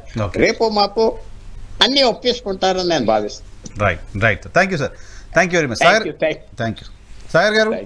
అంగన్వాడీల ఆందోళన వెనక రాజకీయ పార్టీలు ఉన్నాయంటూ కూడా వైఎస్ఆర్ కాంగ్రెస్ పార్టీకి సంబంధించిన కొంతమంది నాయకులు మాట్లాడుతూ ఉన్నారు. సో అంగన్వాడీలు ఈ టైంలో ఆందోళన చేయడం, ఈ టైంలో ఈ గొడవలు చేయడం వెనక పొలిటికల్ మోటివేషన్ ఉందా? ఈ టైము ఆ టైం అని అదేం కాదండి. వాళ్ళు ఈ కొత్త ప్రభుత్వం మీద చాలా ఆశలు పెట్టుకున్నారు. ఎందుకంటే ఆయన గత 19 ముందు జరిపినటువంటి పాదయాత్రలో ఈ అంగన్వాడీ వర్కర్ని, ఆశా వర్కర్ని, డ్వాక్రా మహిళల్ని చాలా చాలా దగ్గరగా తీసుకుని వాళ్ళ నెత్తి మీద చేతులు పెట్టి, బొగ్గ మీద ముద్దులు పెట్టి, ఆలింగనం చేసుకుని నా అక్కలని, చెల్లెళ్ళని ఆయన చాలా చొట్టరికాలు కలుపుకున్నాడు. వాళ్ళు ఎదురు చూశాడు, జగనన్న వచ్చాడు, మా జీవితాలు మారుతాయి, మద్యపానం నిషేధం చేస్తాడు, మా భర్తలు తాగి మమ్మల్ని కొట్టకుండా ఉంటారు, మా ఆర్థిక పరిస్థితి మెరుగుపడుతుంది, మాకు జీతాలు పెంచుతాడు, మా ఉద్యోగ భద్రత ఇస్తాడు, మాకు రిటైర్మెంట్ అయిన తర్వాత కూడా మా జీవితానికి ఒక భరోసా ఇస్తాడు అని ఎదురు చూశారు. ఎదురు చూసి చూసి చూసి వాళ్ళు నిరాశ చెందారు, నిస్పృహ చెందారు. అందుకే ఈవేళ అసమ్మతి సెగలు రేగుతున్నాయి. దాని వెనకాల ఎవరో కూడా మంట రాజీ ఎక్కర్లేదని, పొగ రాజీ ఎక్కర్లేదు, సెగ పెట్టక్కర్లేదు. తెలుగుదేశం పార్టీ వాళ్ళకి సపోర్ట్ చేస్తున్నాం. ఎందుకంటే ఆ జగన్మోహన్ రెడ్డి వాళ్ళని నమ్మించి మోసం చేశాడు కాబట్టి వాళ్ళ కోరికలు తీరుస్తానని చెప్పి తీర్చలేదు కాబట్టి డెఫినెట్ గా తెలుగుదేశం పార్టీ ఆ ఉద్యమానికి మద్దతు ఉంటుంది, ఇస్తున్నాం కూడా మేము కూడా ఇక్కడ విలేజెస్ లో. ఇంకో నాసా మీసా ఎస్మా ఇటువంటి చట్టాలు ప్రజాస్వామ్యంలో చెల్లుబాటు కావండి. గతంలో చూసాం నాసా మీసా ఇవన్నీ ఎస్మాలు చెల్లుబాటు కావు. కలెక్టర్ అపాయింట్ చేసినటువంటి వాళ్ళు వీళ్ళందరూ ఎందుకు ఎస్మా అంగన్వాడీలపైన ఇంతకు ముందు కూడా చాలా సందర్భాల్లో ప్రయోగించారుగా. అదే అంటే చెల్లుబాటు కావండి. ఎక్కడ ఏమన్నా సక్సెస్ అయినాయా? సక్సెస్ అవడం ఏ ప్రభుత్వం చట్టం ప్రయోగించడానికి సక్సెస్ అవడం ఏముంది? ఏముంది? వాళ్ళ ఉద్యోగాలు పోయినాయా? వాళ్ళ సమ్మెలు తర్వాత మళ్ళీ చర్చలు జరుపుతారు, మిమ్మల్ని వెనక్కి తీసుకుంటాం అని చెప్తారు, ఇవన్నీ ఉంటాయిగా. అదేనండి, ఇవన్నీ ఏంటంటే ప్రభుత్వం భయపెట్టే చర్యలు. కానీ వాళ్ళు తోక ముడిచేటట్టు లేరు కదా. ఇటు సో చూద్దాం. తెలుగు మహిళ రజనీ గారు, మీ అభిప్రాయం ఏంటి? అంగన్వాడీల ఆందోళన వెనక రాజకీయ పార్టీలు ఈ టైంలో చేయడం వెనక పొలిటికల్ మోటివేషన్ ఉంది అనే ప్రభుత్వ వాదనతో ఏకీభవిస్తారా? లేదండి, చాలా ప్రామిసెస్ చేశారు, అన్నిటినీ బ్రీచ్ చేశారు. ఇక ఎట్టకేలకి అంగన్వాడీ ఆడబిడ్డలు రోడ్డును పడ్డారు. 11,500 ఎంతోనండి వాళ్ళ శాలరీ. దాంట్లోనే గ్యాస్ కొనుక్కోవాలి, దాంట్లోనే కందిపప్పులు పప్పులు, ఆ పిల్లలకి అన్నం కూరలు వండి పెట్టాలి. కనీసం ఒక పిల్లని చంకనెత్తుకొని ఇంకో పిల్లని చేత్తో తీసుకెళ్ళినా అదొక పెద్ద తప్పు అయిపోతుంది. సో వీటన్నిటికంటే మించి కరెంట్ లేదంటండి. కనీసం అంగన్వాడీ కేంద్రాల్లో ఫ్యాన్ తిరిగే అవకాశమే లేదంట. ఆ ప్లగ్ లే తీసుకెళ్ళిపోయారంట. కరెంట్ బిల్లులు కట్టట్లేదంట. పిల్లల్ని కూడా చెమటల్లో అదేటి రేకుల షెడ్లు అక్కడ ఇక్కడ కూర్చోబెట్టి ఆ టయానికి కోడిగుడ్ల మీద ముద్రలేసి ఆ ముద్రలేసిన కోడిగుడ్లు చిట్లీలు అవన్నీ పంచి పెట్టాలట. 11,000 జీతంలో గ్యాసులకి సరుకులకి కూరగాయలకి పెరిగిన రేట్లకి అన్ని దించేస్తే మళ్ళీ వీళ్ళు వాలంటీర్ బతుకులే. అది మెటీరియల్ వాళ్ళు ఇస్తారనుకుంటా కదా, అంగన్వాడీకి సంబంధం లేదు, శాలరీ సపరేట్ కదా. పప్పులు కూరగాయలు ఇవ్వరట, కోడిగుడ్లు వరకే ఇచ్చేది. ఎవరు చెప్పారన్న పప్పులు ఉప్పులు వాళ్ళందరూ వండి పెట్టాలని 11,000 కాదు 11 లక్షలు కూడా సరిపోయి మెటీరియల్ వాళ్ళే ఇస్తారు యాజ్ పర్ మై నాలెడ్జ్. అవే పనులు వాళ్ళతో చేపిస్తున్నారు. సో వాళ్ళ పరిస్థితి చాలా దిగజారిపోయిందండి. ఈ ఎస్మా అనేది ఎక్కడో నీటికి ఇబ్బంది అయినప్పుడు, కరెంటుకి ఇబ్బంది అయినప్పుడు, లేకపోతే కొన్ని అత్యవసర పరిస్థితుల్లో మాత్రమే ఇటువంటి నిర్ణయాలు తీసుకోవాలండి. ఈ రోజు పిల్లలకి కోడిగుడ్లు పెట్టట్లేదని, పిల్లలకి అన్నం గోరు ముద్దలు పెట్టట్లేదని అత్యవసర పరిస్థితులు ఏమి ఉండవండి. వీటన్నిటికంటే వాళ్ళ కోరికలు ఏవేవైతే ఉన్నాయో అవి న్యాయబద్ధమైనవి, ధర్మబద్ధమైనవి కాబట్టి వాటిని తీర్చాలి. తీర్చడం కుదరకపోతే కూర్చోబెట్టి చర్చలు చేసి 26,000 అంటే ఇవ్వడం కష్టం అవుతుందమ్మా, 20,000కు మాట్లాడుకుందామా, 18,000 మాట్లాడుకుందామా చెయ్యాల. 26 రోజులు అవుతుంది. అసలు గవర్నమెంట్ ఎందుకు సానుకూలంగా స్పందించట్లేదు? ఇంకా వాళ్ళు అంటూ కోరితే వాళ్ళని అరెస్టు చేసిన పర్వం ఏంటి? ఈనాళ్ళు ఈ ఆడబిడ్డలు మీరు ఎందుకు పట్టించుకోలేదు? రోడ్డును పడ్డ మీరు ఆలోచించరా? ఇటువంటి రాస్తారోకలు బ్రిటిష్ వాళ్ళు స్వాతంత్రోద్యమం కోసం భారతీయులు చేస్తేనే కూర్చోబెట్టి ఆలోచించారే. ఇంత దారుణంగా ఆడవాళ్ళు నడి రోడ్డు మీద 100ల కొద్ది జనాలు అలా పడి ఉంటుంటే మీకు ఎందుకని కనీసం జాలి పర్వం లేదు? ఇవన్నీ వ్యతిరేక ఓట్లే కదా. 1,00,000 పై అంగన్వాడీలు, వాళ్ళ భార్యలు, వాళ్ళ పిల్లలు ఓట్లన్నీ మీ నుంచి వీడిపోయినట్టే కదా. ఈ రోజు సిపిఎస్ రద్దు, కొత్తగా జిపిఎస్ పెట్టామంటే స్కూల్ టీచర్ల ఓట్లు పోయినట్టే కదా. మున్సిపాలిటీ ఎంప్లాయీలు ఓట్లు పోయినట్టే కదా. ఇన్ని వ్యతిరేక ఓట్లు మీ కళ్ళ ముందు కనపడితే ఇంకా కూడా వై నాట్ 175 అంటున్న వైఎస్ఆర్ గవర్నమెంట్ కుండే దమ్ము ధైర్యం ఏంటో నాకు తెలియట్లేదండి. ఈ అంగన్వాడీ క్రిస్టియాలిటీ ఓట్లు ఉన్నాయండి. మరి ఈ రోజు క్రిస్టియాలిటీ ఓట్లన్నీ మాకే అంటాడే. మరి ఈ రోజు నీ క్రిస్టియన్, నీ దేవుడు బిడ్డ నడి రోడ్డు మీద కూర్చొని ఒక ఆడబిడ్డ ఏడుస్తూ ఉంటే నీకు ఆ కన్నీళ్లు కనపడలేదా? సో ఖచ్చితంగా ప్రతి ఒక్కరు నిలదీస్తున్నారండి. ఓకే వెంకటరెడ్డి గారు, చాలా ఆవేదన, చాలా బాధ. వాళ్ళ జనసేన ప్రతినిధిని చూస్తే నిజంగా నాకు బాధ అనిపిస్తుంది. 26,000 అడిగారు, 22,000 ఇవ్వకూడదా? కూర్చోబెట్టి 20,000 ఇవ్వకూడదా? అంతకుముందు 7,000 కదా. మీరు మద్దతు ఇచ్చిన ప్రభుత్వంలో, చంద్రబాబు నాయుడు గారి ప్రభుత్వంలో అంగన్వాడీల ఉద్యోగాల శాలరీ ఎంత? 19 వరకు, 2019 వరకు ఎంత? 7,000 రూపాయలు. జగన్మోహన్ రెడ్డి గారు వచ్చినాక విత్ ఇన్ 2 months లో, ఆయన అధికారంలోకి వచ్చిన 2 months లో 4,500 పెంచారు. అప్పుడు తెలంగాణలో 10,500 ఉండేది, 11,500 చేశారు. తెలంగాణలో రెండోసారి గవర్నమెంట్ వచ్చింది. రెండోసారి గవర్నమెంట్ వచ్చినాక వాళ్ళు మళ్ళీ పెంచితే తెలంగాణ కంటే 1,000 మీరు పెంచుతా అన్నారు కాబట్టి ఇప్పుడున్న దానికి ఇంకా 1,000 పెంచండి అంటే, అప్పుడున్న తెలంగాణ దానికంటే 1,000 రూపాయలు పెంచుతామని జగన్మోహన్ రెడ్డి గారు చెప్పారు. సో ఆ రోజు 10,500 ఉంది తెలంగాణలో, 11,500 చేసాం. అంతకుముందు ఉందంతా 7,000 మీకు ఉన్నది, 11,500 చేసాం. అంగన్వాడీ భవనాలు అంతకుముందు ఎలా ఉండే, ఇప్పుడు ఎలా ఉన్నాయి? అద్దె భవనాలకు డబ్బులు కూడా ఇవ్వనటువంటి పరిస్థితుల్లో రోజు అక్కడ గొడవలు అయ్యాయి, ఖాళీ చేస్తారా లేదా అని చెప్పి. అటువంటి పరిస్థితుల నుంచి వాళ్ళు అడిగిన డిమాండ్లు ఏదైతున్నాయో ఆ డిమాండ్లో 10 డిమాండ్లు ఏమైనా పెట్టారు. ఆల్మోస్ట్ 9 డిమాండ్లకి ప్రభుత్వం అంగీకరించింది. మెయిన్ జీతాలు పెంచాడు వాడు, 26,000 జీతాలు కావాలన్నారు. 26,000 కాదు కదా, 15-16,000 కూడా పెంచే పరిస్థితి ఇప్పుడు లేదు ప్రజెంట్. మళ్ళీ వచ్చిన తర్వాత పెంచుదాం అనేది క్లియర్ గా చెప్తా ఉన్నారు. ఎందుకంటే మనకు తెలుసు 75 సంవత్సరాలు అయిన స్వాతంత్రం వచ్చి 4.5 సంవత్సరాల క్రితం వరకు ఆంధ్రప్రదేశ్ రాష్ట్రంలో ఉన్న ప్రభుత్వ ఉద్యోగుల సంఖ్య 3,90,000 మంది, అంటే బిలో 4 lakhs. ఇప్పుడు అదనంగా 2 లక్షల మంది ప్రభుత్వంలోకి వచ్చారు. 1,35,000 శాశ్వత సచివాలయ ఉద్యోగాలు కావచ్చు, 50,000 మందిని ఆర్టీసీని తీసుకోవడం కావచ్చు, హెల్త్ డిపార్ట్మెంట్, రిమైనింగ్ డిపార్ట్మెంట్లు అన్ని దాదాపుగా ఒక 60,000, మొత్తం 2 లక్షలు అదనంగా వచ్చారు. అన్ని ప్రభుత్వ శాలరీలు. 2,65,000 మందికి మళ్ళీ వాలంటీర్లకి, అవుట్ సోర్సింగ్ ఎంప్లాయీలు, అదొక మొత్తం 4 లక్షలు ఉన్నారు. ఇవన్నీ ప్రభుత్వం భరించాలి. పెన్షన్ల ఖర్చు అంతకుముందు చంద్రబాబు నాయుడు గారి ప్రభుత్వంలో నెలకు 400 కోట్లు, ఇప్పుడు 1,980 కోట్లు, అంటే దాదాపు 2,000 కోట్లు అవుతుంది. ఇవన్నీ బడ్డెన్ ఉన్నాయి.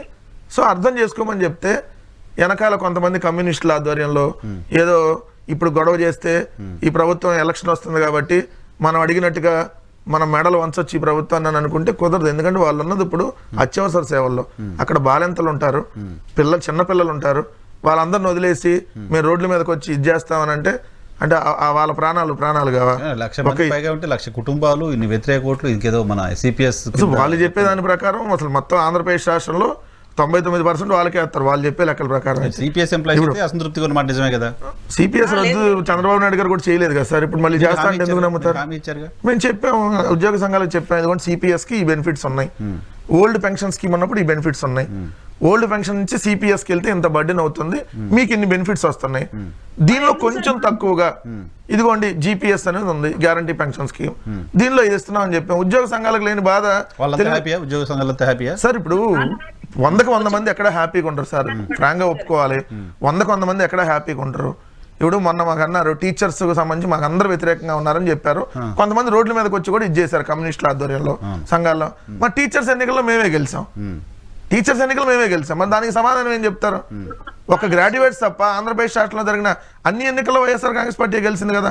మా ప్రభుత్వం మీద నిజంగా వ్యతిరేకతుంటే వీళ్ళందరూ ఇన్ని కూటములు కట్టి వెళ్ళాల్సిన పని లేదు కదా. మీరు అన్నట్టు అంగన్వాడీలు, లేదంటే ఆశా వర్కర్లు, మీరు అన్నట్టు రైతులు, ప్రభుత్వ ఉద్యోగులు, తెలుగుదేశం కార్యకర్తలు, జనసేన కార్యకర్తలు, పక్క రాష్ట్రాల్లో ఉన్న మీడియా ఛానళ్ళు, వీళ్ళందరూ మా మీద వ్యతిరేకం అన్నప్పుడు మరి అసలు సింగిల్ గా వచ్చేసి ఒక్కొక్కరు అసలు ఇరగదీసిన మెజార్టీతో గెలవచ్చు కదా అంటే లేదు. ఇక్కడ పీకే, బీహార్ పీకే, పక్క రాష్ట్రంలో ఛానళ్ళు, అవసరమైతే కాంగ్రెస్ పార్టీని, లేదంటే బీజేపీ, అవసరమైతే కమ్యూనిస్టులు, జనసేన, మొత్తం కూటమిగా వస్తామని ఎందుకంటున్నారు అంటే ఇవన్నీ తాత్కాలికంగా ఉండేటటువంటి చిన్న చిన్న అసంతృప్తులు. ఎందుకంటే ఎక్కడైనా కూడా ఒక సంస్థలో పనిచేస్తున్నప్పుడు సో అక్కడ జీతాలు పెంచమని అంటే దశ సహజం. అది ప్రైవేట్ అవ్వచ్చు, లేదంటే గవర్నమెంట్ అవ్వచ్చు. చర్చలు జరుపుతారు, సానుకూలంగా జరుగుతుంది. ఇప్పుడు మాకు అంతకుముందు ఉద్యోగ సంఘాలు ఎన్నిసార్లు మా మీద ఈ ప్రయోగిస్తామని చెప్పారు అన్నారా లేదా? అన్నదే ఉద్యోగ సంఘాలు మేము పిలిచి చర్చలన్నీ సఫలమైనవి. ఒక్కరు కూడా ఈరోజు ఉద్యోగ సంఘాలకు సంబంధించి మాకు ఈ ప్రాబ్లమ్స్ ఉందని ఎవరు ఈ రోజు రోడ్ల మీద లేరు కదా. ఇప్పుడు బొప్పరాజు వెంకటేశ్వర గారు మాట్లాడడం చూశాను నేను. ఇంకేదో ఓల్డ్ పెన్షన్ స్కీమ్ సంబంధించి వాళ్ళ పిఎఫ్ అమౌంట్ కి సంబంధించి డిఏలకి ఆ బాకీలు కామన్ గానే ఉంటాయి సార్. డిఏలు అంతకుముందు 8 డిఏలు బకాయిలు ఉన్నాయి. 8 డిఏలు బకాయిల నుంచి వరుసగా అప్పుడు 2 డిఏలు, అప్పుడు 2 డిఏలు రిలీజ్ చేసుకుంటూ వస్తుంది ప్రభుత్వం. సరే, ప్రభుత్వం అంటే ఆంధ్రప్రదేశ్ రాష్ట్ర ప్రభుత్వం ఆర్థికంగా ఇబ్బందుల్లో ఉందనేది క్లియర్. ప్యానల్లో ఉన్న వాళ్ళకి ఏముంది, ఎంప్లాయీస్ అందరూ కూడా తెలుసు. 10 లక్షల కోట్లు అప్పాడు సార్. తెలంగాణ కంటే అప్పు తక్కువ ఉంది. తెలంగాణ రాష్ట్రం కంటే ఆంధ్రప్రదేశ్ రాష్ట్ర అప్పు తక్కువ ఉంది. Reserve bank of India November 30, 2023 ఇచ్చిన లెక్కల ప్రకారం 4,43,000 కోట్లు ఒరిజినల్ అప్పు. కార్పొరేషన్ లో అన్ని కలిపి ఏది విద్యుత్ సంబంధించినటువంటి బకాయిలో, కార్పొరేషన్ ద్వారా తీసుకుని వచ్చినటువంటి బకాయిలో, వీళ్ళు అన్నట్టు ఆ బెవరేజ్ కార్పొరేషన్ ద్వారా తెచ్చిన 2,000 కోట్లు, 3,000 కోట్లు అన్ని కలిపితే ఇంకో 2 లక్షల కోట్లు, అంటే 6 లక్షల కోట్ల రూపాయల అప్పు. వీళ్ళు చెప్తున్నాడు చంద్రబాబు నాయుడు గారు రాత్రి 13 లక్షల కోట్లు అన్నాడు. కరెక్ట్ గా 10 days బ్యాక్ 10 లక్షల కోట్లు అన్నాడు. మరి ఈ 10 రోజుల్లో 3 లక్షల కోట్ల నుంచి ఎవరు అప్పిస్తారు? రాత్రి 13 లక్షల కోట్లు అప్పు అన్నాడు సార్. నాకు ఆశ్చర్యం కలిగింది. మొన్నటిదాకా 10 లక్షల కోట్లు అన్నారు. ఆయన జైలు నుంచి బయటకు వచ్చినా 10 లక్షల కోట్లు అప్పు అన్నాడు. ఆయన జైలు నుంచి బయటకు వచ్చి 5-6 నెలలు అయిందా? అవ్వలేదు కదా, 4 రోజులు అయిందా? 60 days అవుతుంది. దీంట్లో 3 లక్షల కోట్లు ఇచ్చేస్తారు ఎవరిని అప్పు. అసలు FRBM లిమిట్ ఎంత అప్పు తెచ్చుకుంటారు. సో ఇది ఒక రకమైనటువంటి దుష్ప్రచారం. ఇక్కడ ఏదో జరిగిపోతుంది, అందరూ వ్యతిరేకంగా ఉన్నారు, పాపం వాళ్ళు జాలి కలుగుతుంది. నన్ను చూస్తే నాకు బాధ కలిగింది. నాకు అర్థం కాలేదు. రజనీ గారికి మరి అప్పుడు 7,000 ఉండి గుర్రాలతో తొక్కిచ్చినప్పుడు అంగన్వాడీ వాళ్ళ మీద పాపం ఆ రోజు మరి ఆయన సినిమా హీరోగా బాధ కలగలేదా, లేదంటే రజనీ గారు సామాజిక కార్యకర్తగా బాధ కలగలేదా? అరే అంగన్వాడీలు ఏంటి, గుర్రాలతో తొక్కించడం ఏంటి, అరే జీతాలు పెంచమని అడిగితే మీ తోకలు కట్ చేస్తానంటాం ఏంది, అయ్యా మమ్మల్ని బీసీలో జాయిన్ చేయమంటే మీ తోకలు కట్ చేస్తానంటాం ఏంది, ఇవన్నీ పాప రజనీ గారికి ఆ రోజు గుర్తు రాకుండా, ఆ రోజు కౌలు రైతులు చనిపోతే అప్పుడు కౌలు రైతులు కాదు. సో మేము వచ్చిన గవర్నర్ ఒక రైతు చనిపోయాడు అనుకోండి, ఇది పెద్ద పోతాద్దాం. రజనీ గారు సార్ ఈ రోజు అమరావతి రైతులేంటి, కౌలు రైతులేంటి, భూములు తీసుకున్న వాళ్ళకి ఇంతవరకు డబ్బులు వేయలేదండి. అదేంటది, కౌలు వేయలేదు. పాపం ప్రతి ఒక్కరు కోర్టును ఆశ్రయించిన వారి వరకు మాత్రమే కౌలు డబ్బులు వచ్చే పరిస్థితి. ఈ రోజు అంగన్వాడీ వాళ్ళ సమస్యలు జగన్మోహన్ రెడ్డి గారు వచ్చాక తెలంగాణ ప్రభుత్వం మీద పెంచుతానన్న 1000 రూపాయలు తప్ప ఇంతవరకు ఏ మాత్రం పెంచలేదట. మరి మాకు తెలిసిన విషయ సమాచారం ఈ ఇచ్చిన 12,600లోనే గ్యాసులు కూరగాయలు కొనుక్కొని మేము బతకలేము. అది గ్యాసులు కూరగాయలు దాంట్లో ఉండవు. రజనీ గారు ఒక్క నిమిషం. ఏ ఫ్యాన్ కైతే ఓటేసామో ఆ ఫ్యాన్ అంగన్వాడీ కేంద్రాల్లో తిరిగితే ఉట్టు అని అంగన్వాడీ వాళ్ళు అంటున్నారండి. ఎందుకు ఫ్యాన్లు తిరగట్లా? చలి ఎక్కువ వస్తుందని ఆపేశారేమోనమ్మా, చలికాలం కదా తీసారంటండి, కరెంటు బిల్లు లేవంట. ఊరుకోండి మరి. అమ్మ విడ్డూరంగా, రజనీ గారు నేనేమన్నా అంటే మనం మాట్లాడేటప్పుడు విడ్డూరంగా ఉంటాయి కొన్ని.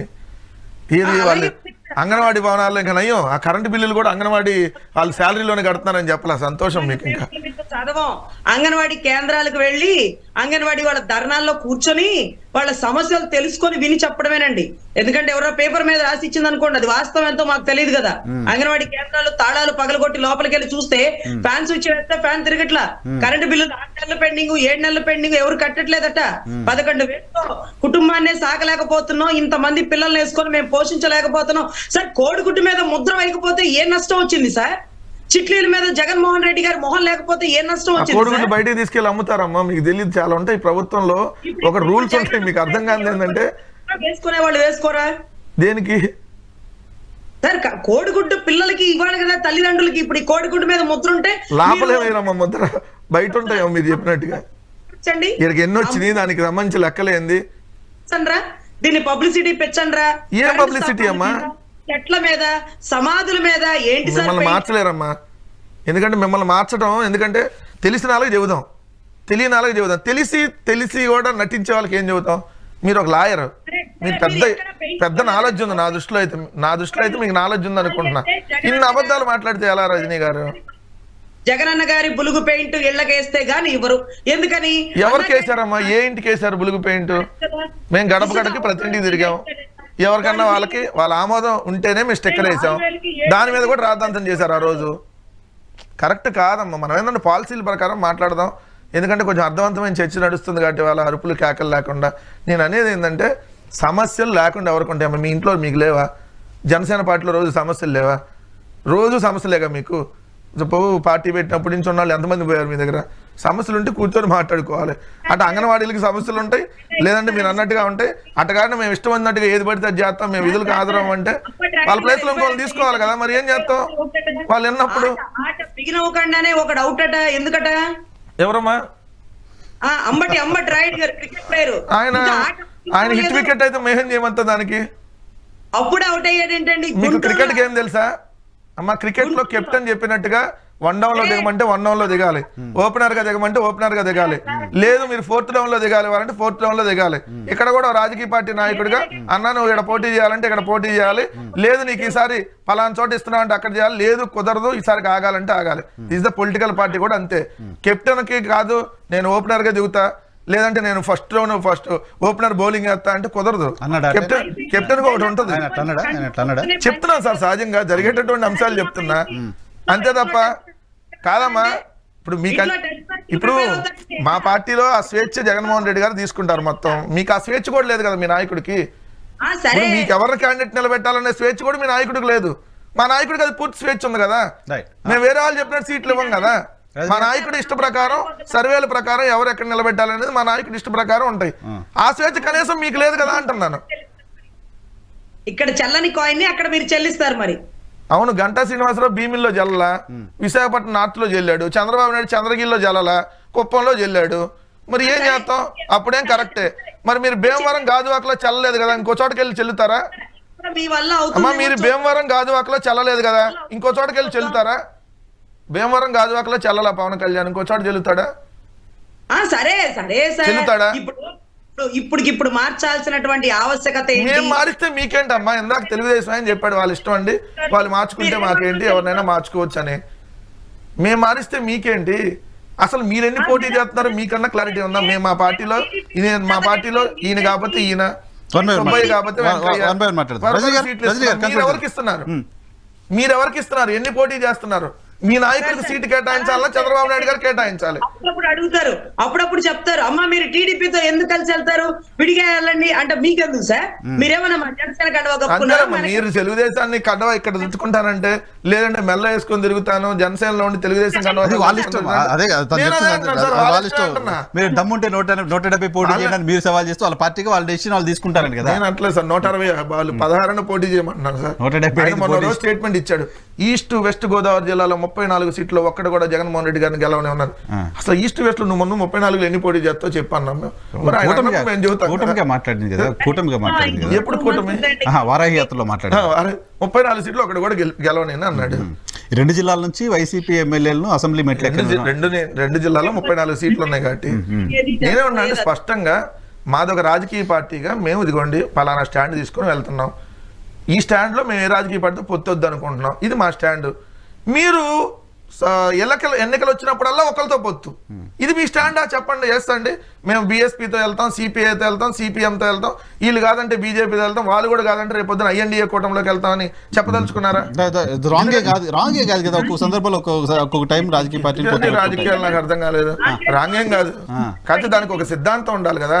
ఇదే మోడీ గారిని, ఇదే పవన్ కళ్యాణ్ గారు పాచిపోయిన లడ్లు ఇచ్చాడు, దక్షిణ భారతదేశం వాళ్ళని కుక్కలాగా చూశాడు, ఎన్నికలు వస్తున్నప్పుడు అలా యుద్ధం తీసుకొని వస్తున్నాడు. ఈ నరేంద్ర మోడీని దేశం నుంచి తరిమేయండి చెప్పి సాక్షాత్తు చంద్రబాబు నాయుడు గారి నుంచి పవన్ కళ్యాణ్ దాకా మాట్లాడి మరి ఆయన యుద్ధాలు ఇప్పుడు ఆపేశాడని తీసుకుంటున్నారా? పాచిపోయిన లడ్ల ప్లేస్ లో బందర్ లడ్డు ఇచ్చాడని చేస్తున్నారా? క్లారిటీ రాష్ట్ర అవసరాల కోసం ఆ రోజు రాష్ట్ర అవసరాలు. జగన్మోహన్ రెడ్డి గారు కాంగ్రెస్ నుంచి బయటకు వచ్చారు సార్. బయటకు వచ్చినప్పుడు ఏమన్నారు, ఇప్పుడు కూడా ఏమంటున్నారు ఆయన, రేపు పొద్దున మన అవసరంతో కేంద్రంలో ప్రభుత్వం ఏర్పడాల్సిన పరిస్థితి వస్తే కాంగ్రెస్ అయినా బీజేపీ అయినా ఎవరికైనా మన అవసరంతో ప్రభుత్వం ఏర్పడే పరిస్థితి వస్తే మద్దతు ఇచ్చి ప్రత్యేక హోదా ఇన్ని రోజులు జగన్మోహన్ రెడ్డి గారు కాంగ్రెస్ తిట్టారు కదా, బీజేపీ తిట్టారు కదా, ఎందుకు పోయారంటే ఏముంటది? మీరు అన్నదాని ప్రకారం ప్రభుత్వంగా అక్కడ ప్రభుత్వంగా మద్దతు ఇవ్వటం వేరు, ప్రభుత్వం కాదు, ప్రభుత్వం ఏర్పడడానికి ప్రభుత్వంగా మీరు అక్కడ మద్దతు ఇవ్వటం మేము క్లియర్ గా చెప్పాం. మేము ఎక్కడ వాళ్ళలో వెళ్ళి పొత్తులో పెట్టుకొని వెళ్తాం వల్ల, లేదంటే మేము మీ దాంట్లో ఇంక్లూడ్ అయ్యాం. మేమేం చెప్పాం, మా రాష్ట్రానికి సంబంధించిన ప్రయోజనాలు, మేము రాష్ట్ర ప్రయోజనాలు అన్నాను, మీరు చెప్పిన దాంట్లో రాష్ట్ర ప్రయోజనాలు అంటున్నారు. రాజకీయ ప్రయోజనాలు సార్, అది జగన్మోహన్ రెడ్డి గారు ఓడిపోవడమే రాష్ట్ర ప్రయోజనం వాళ్ళ పాయింట్ ఆఫ్ వ్యూలో. సీట్లు పంచుకునేదాన్ని రాజకీయ ప్రయోజనాలు అంటారు. సీట్లు గెలిచిన తర్వాత తర్వాత రాజకీయ ప్రయోజనాలు ఏముంటాయి? రాష్ట్ర ప్రయోజనాలు ఉంటాయి గెలిచినటువంటి పార్టీకి. తర్వాత అప్పుడు రాజకీయ ప్రయోజనాలు ఏముంటాయి? మళ్ళీ 5 ఏళ్ళకే ఉండేది, ఈ లోపు ఉండవు కదా రాజకీయ ప్రయోజనాలు. సార్ గారు చెప్పండి సార్. అంగన్వాడీల ఇష్యూ, అంగన్వాడీ ఎంతమంది మాట్లాడినట్టున్నారు మీరు.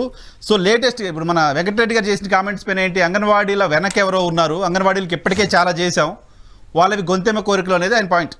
26,000 24,000 జీతం చేయమంటామని సార్. వాళ్ళ అల్పజీవులు, వాళ్ళ న్యాయమైన కోరికల వెనుక, డిమాండ్ల వెనక, వాళ్ళ ఉద్యమం వెనక ప్రజాస్వామ్యవాదులందరూ ఉంటారు.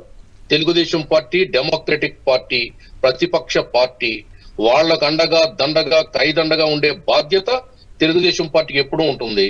ఇందులో ఎవరికైనా అభ్యంతరాలు ఉంటే మాకు అభ్యంతరం లేదు. ఖచ్చితంగా మేము వాళ్ళతో కలిసి పోరాడుతున్నాం. ఈ దాదాపు వాళ్ళు నెల 15 రోజుల నుంచి సమ్మె చేస్తాం.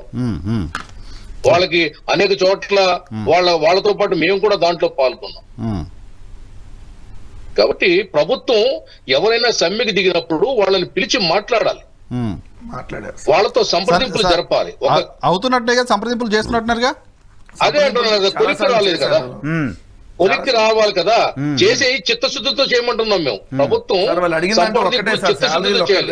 వాళ్ళు పిచ్చుకుల మీద బ్రహ్మాస్త్రం ఏంటి సార్, వాళ్ళ మీద ఎస్మా ఏంటి? పిచ్చుకులు కదా పాపం, వాళ్ళు ఎంత పేదవాళ్ళు. అంగన్వాడీ నేను సర్పంచ్ గా ఉన్నప్పుడు వాళ్ళకి. సాగర్ గారు మీరు అన్నది కరెక్టే, వాళ్ళు చిన్నవాళ్ళు, కానీ బాల్యంతలో పిల్లలు కూడా వాళ్ళని కూడా మనం కూడా అర్థం చేసుకోవాలి కదా మానవత్వంతో.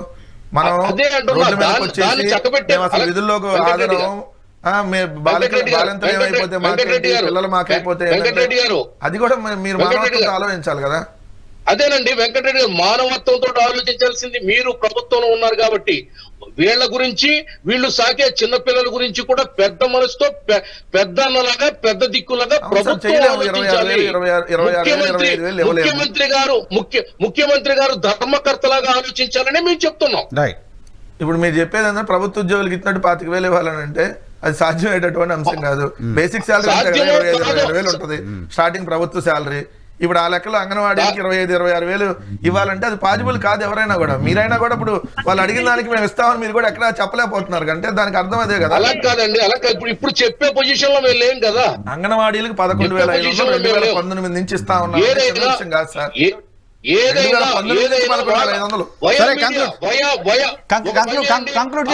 కంక్లూడ్ చేస్తూ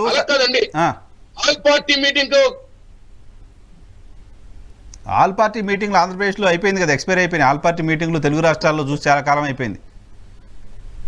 ఆల్ పార్టీస్ వన్ సైడ్ ఉన్నాయి కదా, ఆల్ పార్టీ మీటింగ్ ఏముంటుంది సార్? అధికార పార్టీ కూడా ఉండాలి కదా సార్. అధికార పార్టీ కాకుండా మిగిలిన ఆల్ పార్టీలు వన్ సైడే కదా. ఇంకా దానికి మీటింగ్ ఏముంటుంది? మేధావులతో ఆర్థిక నిపుణులతో ఒక కమిటీ వేసి దాన్ని పరిష్కారం చేయాలి సార్. గవర్నమెంట్ లో చాలా మార్గాలు ఉన్నాయి. కాదు సాగర్ గారు, రజనీ గారు, ఇప్పుడు ఏంటి జనసేన టీడీపీ కూటమి మీరు ఆల్రెడీ చెప్తున్నారు, మీరు చాలా కాన్ఫిడెంట్గా ఉన్నారు 100 రోజుల్లో మీ ప్రభుత్వం వస్తుంది అని. అంగన్వాడీల సమస్య సరే, ఇన్ని రోజులుగా ఇబ్బంది పడుతున్నారు. 90 days as for you. 90 days తర్వాత వాళ్ళకి మీరేం అష్యూరెన్స్ ఇవ్వగలరు? 8,000 జీతం చేస్తామని చెప్పగలరు? మేనిఫెస్టోలో పెట్టమని అడుగుతారా మీ పార్టీ నాయకత్వాన్ని? సార్, ముందస్తుగానే చర్చలు చేసి మేనిఫెస్టోలో రూపొందించడం జరుగుతుందండి. మేనిఫెస్టో ప్రకారమే దాంట్లో వాళ్ళ అంగన్వాడీ వాళ్ళ న్యాయబద్ధమైన ధర్మబద్ధమైన డిమాండ్లు తీర్చడం జరుగుతుంది. ఎందుకంటే ఇది 2 పార్టీలు కలిపి సూపర్ 6 కానీ షణ్ముఖ వ్యూహం కానీ వీటికి సంబంధించిన వాటిలో అంగన్వాడీ వాళ్ళ సమస్యలు కూడా ఖచ్చితంగా పొందుపరచాలన్నది నివేదిక అండి. రైట్ అండి, చూద్దాం ఏంటి వీళ్ళ మేనిఫెస్టోలో ఏముంటుంది, పార్టీల మేనిఫెస్టోలో ఏముంటుంది. వైసీపీ ఎస్మా చట్టాన్ని ప్రయోగించింది, అంగన్వాడీలో ఫర్దర్ యాక్షన్ ఎలా ఉంటుందో కూడా చూద్దాం. Thank you very much Rajani గారు, సాగర్ గారు, వెంకటరెడ్డి గారు డిబేట్లో పార్టిసిపేట్ చేసినందుకు. ఇది వాళ్ళ రియాలిటీ చెక్. రేపటి షోలో మళ్ళీ కలుద్దాం. చూస్తూనే ఉండండి ఈ హైటీ.